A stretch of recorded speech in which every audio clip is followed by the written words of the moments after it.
Totoo nga ba yung report na itong Converge Fiber Excess daw ay ready na makipag-trade sa Magnolia Hotshots at itong si Alex Stockton na ino-offer na nila at ang magiging kapalit nito, ang ino-offer naman ng Magnolia ay itong si Paul Lee at isang first round draft pick. Medyo bumaba na kasi yung trade value nitong si Stockton pagkatapos tumasunod-sunod na mga errors nito dito sa endgame na siyang dahilan kung bakit natatalo itong Converge Fiber Excess. So ngayon kasi alam natin na itong Magnolia, although nanalo yan doon sa Macau Black Knights, marami pang kinakailangan adjustment to sa lineup nila. Dahil ang record ng Magnolia, 1-3 pa rin yan. So ngayon, yung pag-trade dito kay Paul Lee, parang yan na talaga ang gustong gawin ng Magnolia.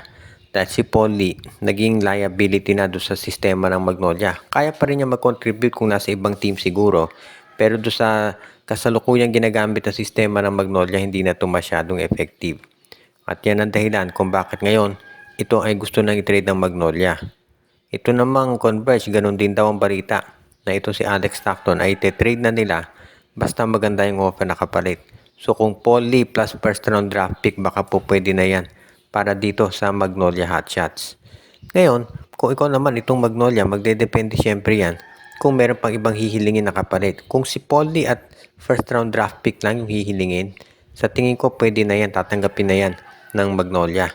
Ngayon, kung gusto ng Magnolia na kunin pa yung ibang player katulad ni Larry Muyang, ay kinakailangan nilang dagdagan itong si Paul Lee at yung draft pick, baka kinakailangan nilang isama itong si Russell Escoto. So, yan yung mga developments dito sa panig ng Magnolia at hindi naman magtataka yung karamihan kung bakit gagawa ng trade yung Hotshots given yung sitwasyon dito sa kanilang lineup sa kasalukuyan at syempre yung kanilang standings na medyo mababa sa PBA Commissioner's Cup. Ang Phoenix Fuel Masters naman daw ngayon at itong Blackwater Bossing ay nagkakaroon ng masinsinan na usapan dito sa Titan Ultra. Dahil ang Titan Ultra wingman na si Joshua Monson ay very much in demand na raw ngayon sa mga trades at ang Phoenix at Blackwater parehong interesado. Ayon doon sa mga insiders, itong Blackwater daw ay ino-offer si Dalf Panopio na kapalit. Samantalang ito namang Phoenix Fuel Masters ang ino-offer yung kanilang first round draft pick. Parehong magandang offer yan. Si Dalf Panopio, excellent playmaker yan at kapag yan ay napunta dito sa Titan Ultra, gaganda syempre laro ng Titan Ultra dahil kilalang scorer at playmaker ito. Pero sa Phoenix, matindi draft pick nila. Dahil pinoproject yan na magiging top 5 at minimum, no? So kahit na mawala si Joshua Monson, may makukuhang draft pick itong Titan Ultra na magagamit para kumuha ng panibagong franchise player. So medyo mapag-iisip ngayon itong si Coach Renzi Bahar kung alin doon sa mga draft picks ang kanyang kukunin. Pero so far sa tingin ko maganda naman pareho yan, no?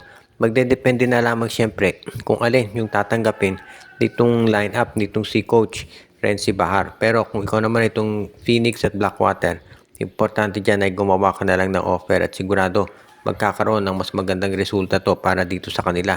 At kinakailangan na lamang siyempre kung ikaw naman itong lineup ng Converge Fiber Excess, no? Basta ang gagawin mo na lamang, siguraduhin na magiging maganda yung kalalabasan nito at natitiyak natin na magiging okay na to. Pero kung ikaw naman itong Phoenix Fuel Masters, kahit hindi mo kagad-agad makuha si Monson, okay naman yung lineup mo ngayon dahil nandiyo si Richie Rivero na scorer. Pero syempre, iba kung madagdag si Monson dyan, lalong lalakas yung scoring nila. Plus, meron ka pang Kai Balungay at Jason Perkins. So, lalong gaganda yung roster ng Phoenix at lalong lalakas yung kanilang lineup kung makuha pa nila si Joshua Monson sa ngayon.